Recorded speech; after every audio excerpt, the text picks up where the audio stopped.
Le Seigneur soit avec vous. Et avec votre esprit. Évangile de Jésus-Christ selon saint Jean. Seigneur.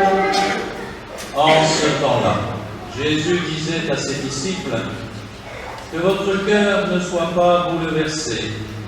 Vous croyez en Dieu, croyez aussi en moi. Dans la maison de mon Père, il y a de nombreuses demeures.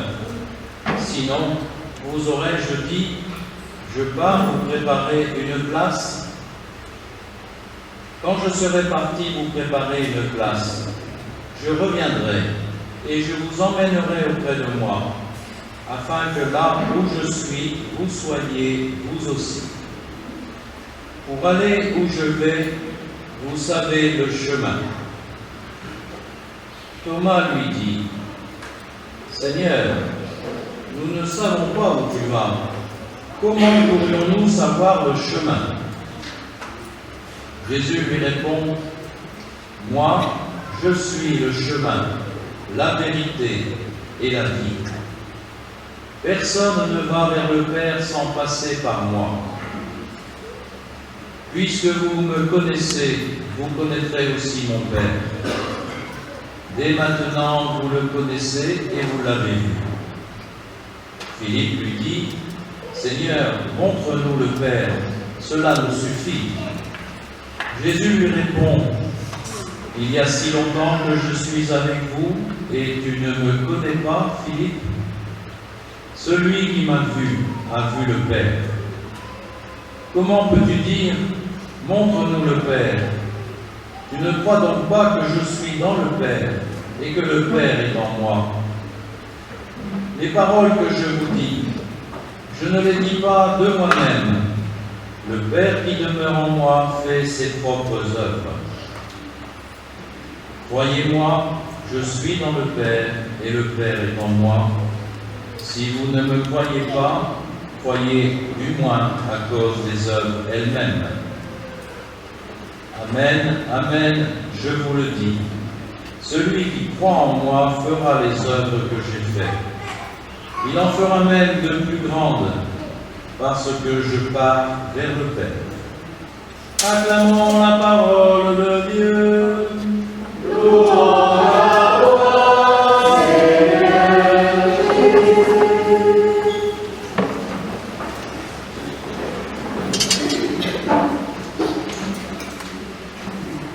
Les exégètes, c'est-à-dire les savants des Écritures saintes, appellent ce texte, ce passage d'évangile,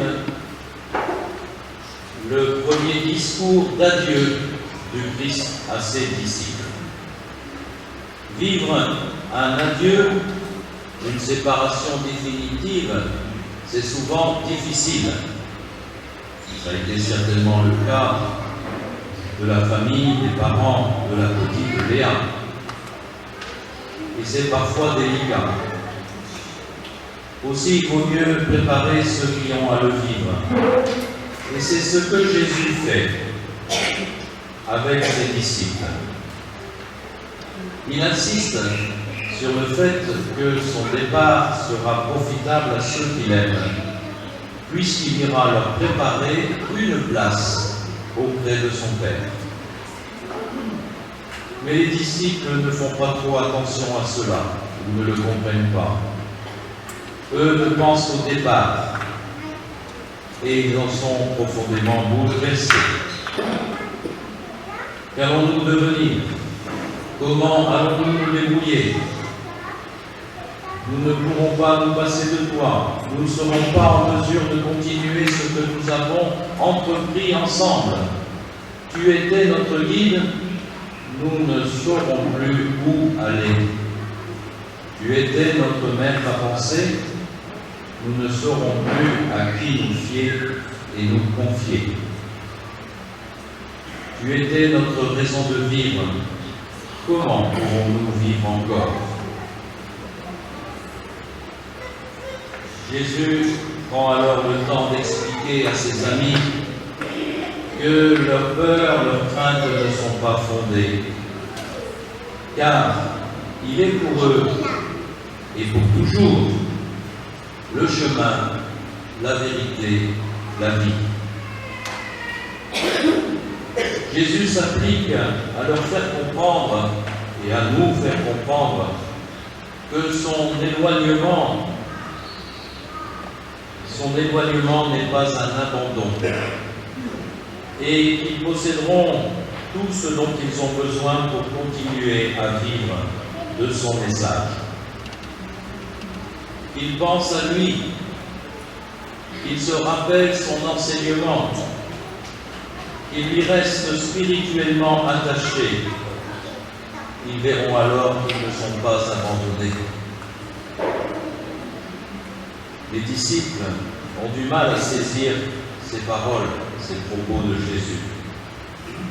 Ils n'en comprendront profondément le sens qu'au lendemain de la résurrection, quand l'Esprit Saint leur sera donné en plénitude. Je suis le chemin, la vérité et la vie, dit Jésus. C'est une affirmation forte et lourde de sens.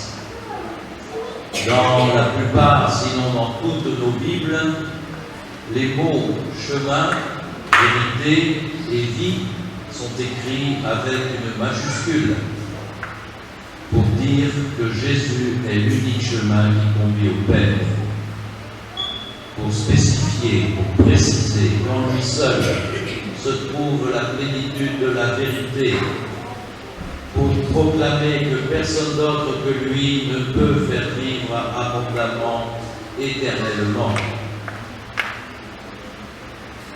Je suis le chemin, dit Jésus. Nous le croyons. Autrement, sinon, pourquoi serions-nous ensemble aujourd'hui à célébrer l'Eucharistie? Mais attention, il est plus facile de dire Jésus est le chemin que de vivre jour après jour en ne quittant pas la route qu'il a tracée pour nous. C'est une route souvent austère, difficile, exigeante. C'est un chemin étroit qui conduit à une porte étroite.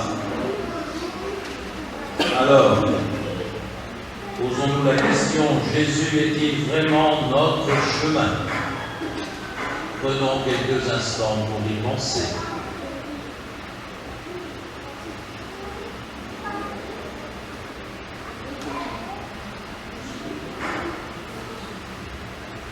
Je suis la vérité, dit Jésus. La vérité dont il est ici question n'est pas abstraction, n'est pas abstraite. La vérité dont on parle ici, c'est quelqu'un.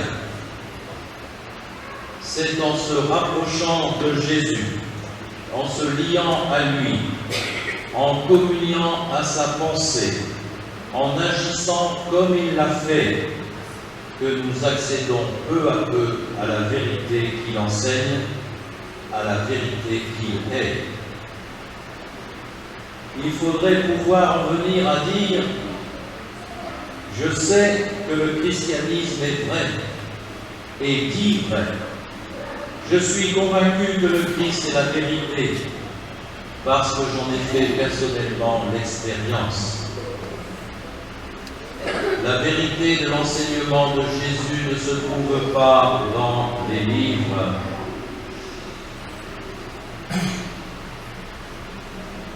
Et l'enseignement de Jésus ne se prouve pas. La vérité de l'enseignement de Jésus s'expérimente et se perçoit dans la vie.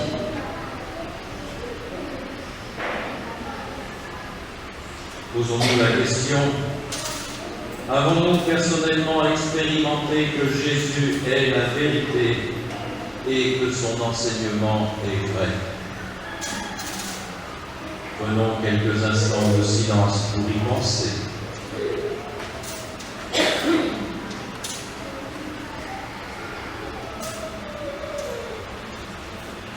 Je suis la vie, dit Jésus. ce qui signifie que je suis capable de vous faire vivre. Je suis en mesure de donner de la qualité, du souffle et du sens à votre vie. Ici encore, il est important de ne pas s'en tenir à une affirmation abstraite. C'est le concret qui importe.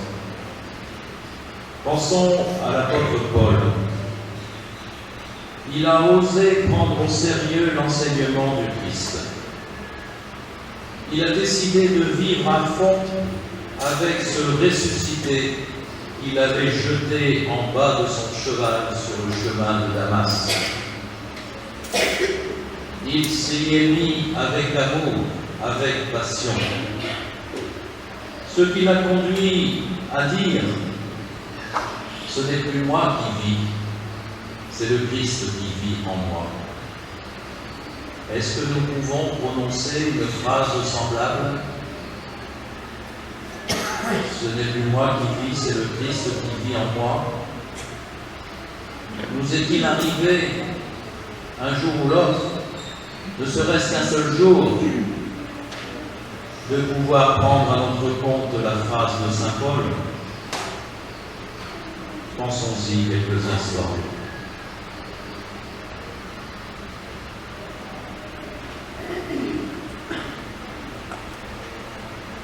Que l'Esprit Saint nous aide à accueillir profondément en nous le message de la liturgie d'aujourd'hui. Jésus est le chemin, la vérité et la vie. Et sachons rendre grâce, remercier d'être de ceux et de celles à qui ce message a été proclamé. Car il y a tant d'hommes, tant de femmes sur cette terre qui sont en quête du chemin, de la vérité, de la vie, et qui ne les trouvent pas. Amen. Amen.